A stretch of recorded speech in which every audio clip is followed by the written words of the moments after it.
Aujourd'hui, sur Entreprendre et voyager, on va parler du fait de ne pas s'arrêter à la première difficulté. Donc, ne pas t'arrêter soit à la première mauvaise expérience client, soit au fait de ne pas trouver directement des clients, de pas faire un gros chiffre d'affaires de suite.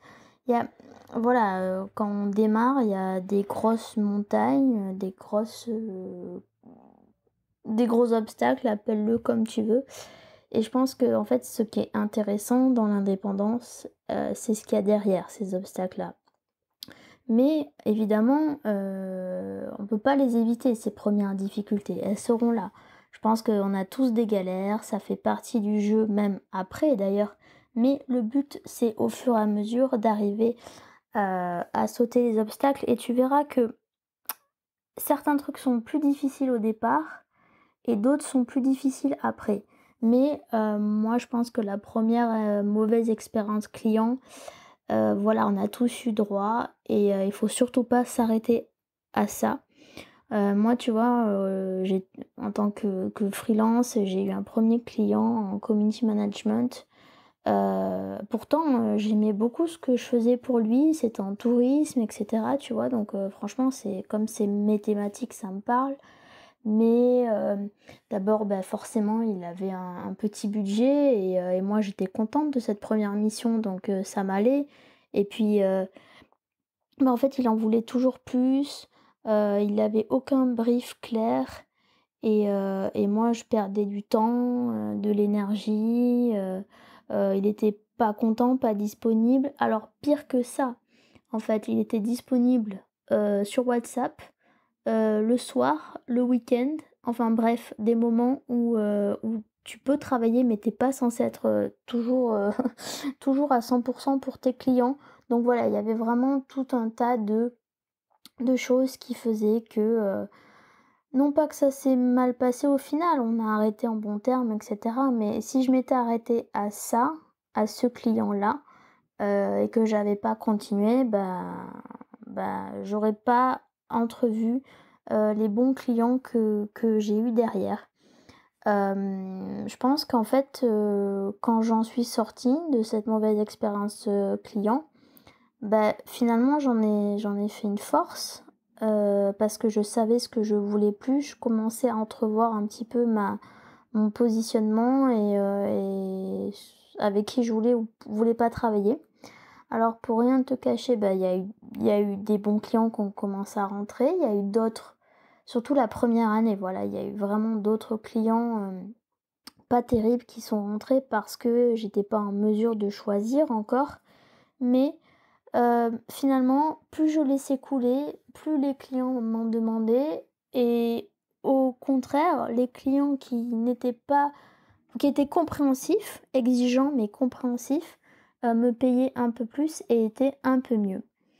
Mais ce que je veux te dire, c'est malgré tous ces obstacles qu'il peut y avoir, voilà, c'est de continuer, d'affiner au fur et à mesure ton activité. C'est normal, ton activité, elle est à ton image, elle est pas forcément, classique, donc c'est normal que ça prenne du temps de d'affûter tout ça et d'avoir certaines mauvaises expériences. Mais voilà, il faut i moi, le conseil que je te donne, du coup, c'est de faire le bilan à chaque fois.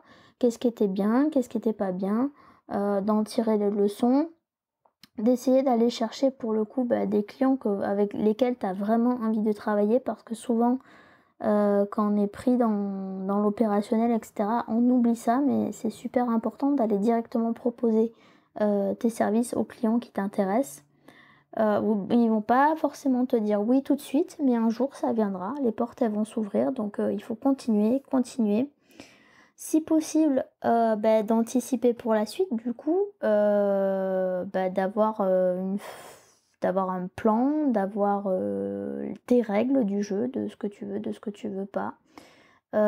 D'essayer d'anticiper sur les briefs, moi maintenant, que je peux me permettre de choisir mes clients, si je vois qu'un client par exemple blablate trop, ne sait pas ce qu'il veut, que ses briefs sont pas clairs, qu'il a pas forcément prédéfini un budget, même si on peut toujours en discuter, mais quand même, si je le sens pas, j'y vais pas et voilà. Mais ça, c'est au fur et à mesure aussi de l'expérience, tu verras, parce qu'au départ, tu sais pas forcément.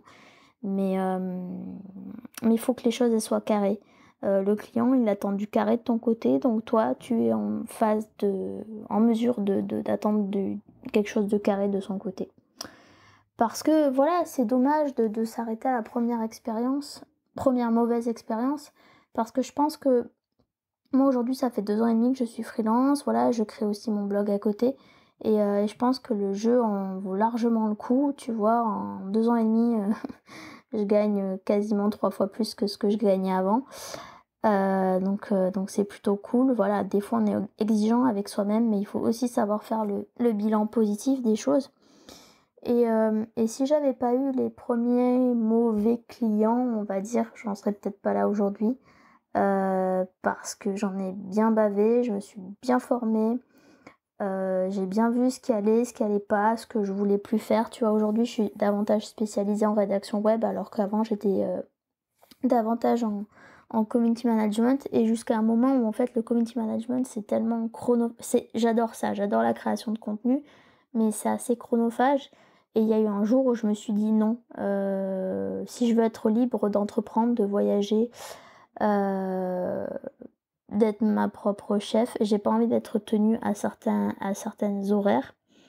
Et donc aujourd'hui, voilà, je me suis spécialisée en rédaction web pour ça, parce que, tant que je rends mon travail le jour J, j'ai un peu plus de souplesse.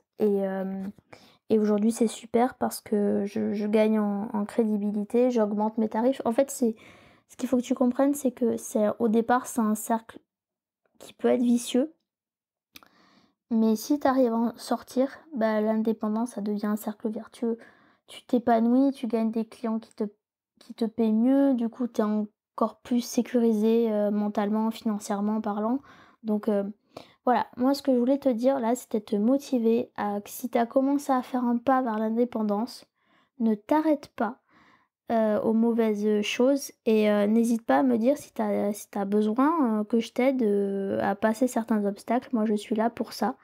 Donc moi, je te donne rendez-vous sur cette chaîne, normalement tous les mercredis, et sur le blog entreprendre-et-voyager.com le dimanche ou le week-end. Je te souhaite un bel été si tu écoutes ça, quand il fait chaud, et sinon à très bientôt. Ciao!